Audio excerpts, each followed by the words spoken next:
All right, Shalom. I want to start by giving all praise, honor, and glory to you. How about Shemal Shabbat, Shira Kakadash.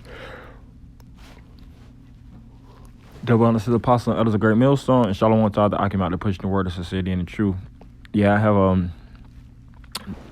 just wanted to do a lesson on this. You're gonna see the title of the lesson. It was forwarded in our group. I'm pretty sure, brothers chimed in and did a little something on this. But this is freaking horrible, man. This white man is the devil. I repeat, the white man is the devil, man. They trying to censor us as Israelites, like we're just some type of extremist hate group. We speak so much foul language, and we're always speaking about death of our enemies, and speaking about how we have enemies according to the Bible. But the so-called white man never points the goddamn finger at itself, man. This is what we're up against. Individuals that create foul, filthy shit like this. I'm gonna read it. Leather made from human skin during slavery still being sold today. And as you see in this pic, it's different skin materials and bodily parts, ears and noses, extremities or whatnot, that's actually plastered on this leather jacket, and it's basically being used for sport. And I'm pretty sure a lot of these underground groups that they'll have their parties and their different organized meetings, a lot of them probably sport this type of attire, man. It's all kind of filthy, foul shit that goes unnoticed, and a lot of people don't speak about this, but they want to point the finger at us because we have a particular outcry. Yeah, we're crying out. The scripture speak about how we're supposed to cry loud and spare not, lift up our voice like a trumpet. When you see this type of oppressive shit, how else are you supposed to react? Are you supposed to accept this foul, filthy shit? And these are our forefathers, man. Not only did the so-called white man work them to the point of death, oppress them, rape the women of our nation, even at the point of death, they still carved and stripped their skin and bodily parts away from them, and they wear it as outfits. They wear it to make a fashion statement. And this isn't the first thing, the first event that happened. You had a couple years ago that video, which brothers could look it up. Certain couches, instead of cotton, they use actually human hair, slave hair. They busted up the couch, and within it was all kind of African American hair. And I'm pretty sure it's multiple couches and all kind of furniture that are the same. You had also this Thanksgiving pic where you had a whole Negro, hog-tied in the middle. He looked like he got rotisserie cooked, and he had a damn apple or whatever in his mouth, and it looked like he was the main entree for a Thanksgiving meal, And this is what goes on, like I said, in these black markets, these different underground markets, where the so-called white man has full liberty to gather abroad and do the wickedness that he wants to do. And it says African slaves were often killed for their skin to make human leather for shoes and clothing. See, the so-called white man would not only kill us, but he would wear us, man. Wear us as shoes, clothes, socks, And the so-called white man believe that, which we know that we're the chosen, we're the sons of God, but the white man believed that Africans have healing properties. Of course, they looked at it as like a curse at the same time, but they knew at the end of the day that we were a peculiar people. That's why, which I seen in a slave movie, but when you watch certain slave movies, such as one I seen, I forget it might have been Good Uncle Tom, you had or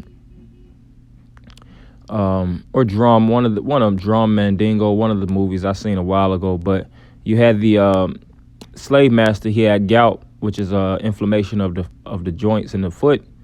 He had gout in his foot, and what he would do was put a slave boy under his foot, and he would prop him like a lounge chair, so to speak. And what he was trying to do was draw out the gout from his the fluids out of his body and transfer it onto the slave, so that he could actually heal himself and basically curse the individual that was laying it to. So this is the nature of this man. This man is the devil. There is no ifs, ands, buts, maybes. You know, we need more evidence. We have to study. He's the goddamn devil, man. There's no working around it. When you do such foul shit like this, you know, you're showing yourself as the wicked. You know, hell, we went to Yale University. You know, these different universities, which, if I'm not mistaken, at Harvard University, they have a book bound in human skin. You know, I did a lesson on that a while ago, but in Yale University, you know, it was a good time ago, but me and the elder brother Tazman, when we went up there, you know, of course it was with the apostles and elders, they invited us there, and they had, you know, legend has it that in the university that Geronimo Skull is there, so they'll take notable chieftains or leaders of the tribes and the people, and they would take their skull and they will harvest it for power. But I'm going to continue. It says, but if you're black and celebrate your history, it is fine as long as you don't mention these practices, because there are plenty of stores that exist. See, and they don't want you to mention it. They want you to forget. They want you to act like these things don't exist, you know, and that's why, you know, we have to prophesy against this man. It don't matter how many strikes that YouTube gives us. It don't matter how many times they try to label us as terrorists, label us as, you know, enemies of the federal government and things of that nature. We're still gonna push this word out, man, because you white people have did everything foul on the planet Earth unto the blacks, Hispanics, and Native Americans, from the old unto the young. You know, the battle acts that took place within America, the forceful torturing, the pain and suffering that you've afflicted unto a people, we have to do the same unto you. All right, this is Sirach 33:26. A yoke and collar do bow the neck, so are tortures and torments for an evil servant. Right, and the so-called white man was made to be a servant unto the Israelites.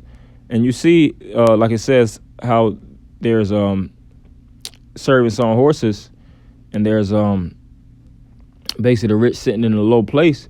The so-called white man is on his high horse now. And since he's in that position, what has he been doing for years, you know, decades? He's been torturing us. All right. That's why you have psychological imprisonments that he puts on Jake. And that's why Jake has a lot of psychological complexes, because your mind is being tortured. All right. And what did they do? They put blackface. They put all kind of things in the media where they would show and sport Jake as a coon, a jigaboo, a porch monkey, and they would have all kind of shows that would be revolved around mocking and humiliating you. You know, that's why, you know, when you look at yourself in the mirror, which of course, you know, us brothers, we don't give a damn about that. But most people, you know, most of our nation, they feel like they have all kind of defects. You know, they feel like their lips are too big, their nose is too broad, you know, their hair is nappy. You know, they just feel so low about themselves because the so-called white man has pushed the image of what a man or the prototype image of humans to be. And he made us seem like we have all kind of defects and we're basically dehuman, when we're the true chosen people of Yahweh Shema Shah. And that's why scripture says tortures and torments, because we're going to have to torture this man. You know, we have to put and afflict him just like he afflicted us. You know, and what's that called? That's called justice. You know, which the scripture speak about what? An eye for an eye, tooth for a tooth.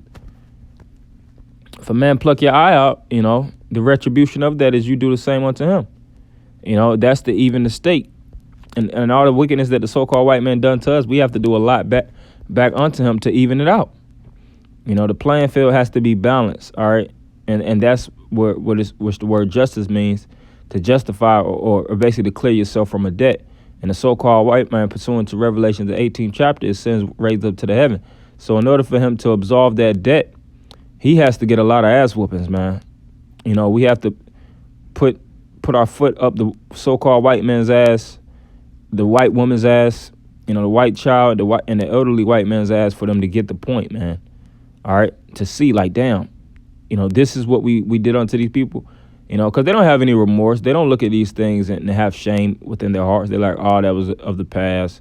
Forefathers did it. You know, let the past be with the past. You know, and they still sport these things today.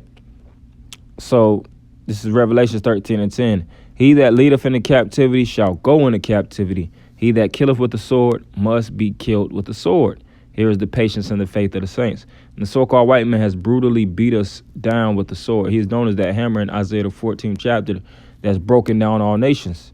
So we have to pick up the sword and we have to slash this man down just like he slashed us, you know? And not only are we going to destroy him physically, we're going to destroy his whole mental positioning, you know, because he has put himself as God upon earth. Everybody worships this man. But like the scripture says, he's going to be away. He's going to go and flash away like a dream. And people are going to say, where is he? You know, and I just want to go into this just a quick just to drop that, you know, through the spirit and push out that vibration that you know, the so-called white man, you don't let up on this man. You know, don't have no sympathy or empathy for him. He's the enemy, man. You know, plain and simple. So I want to end by giving all praise, honor, and glory to Yahweh, Shema, Shabbat, Shalom, Kakadash, double honor to the apostle and others of great millstone, and Shalom Akim.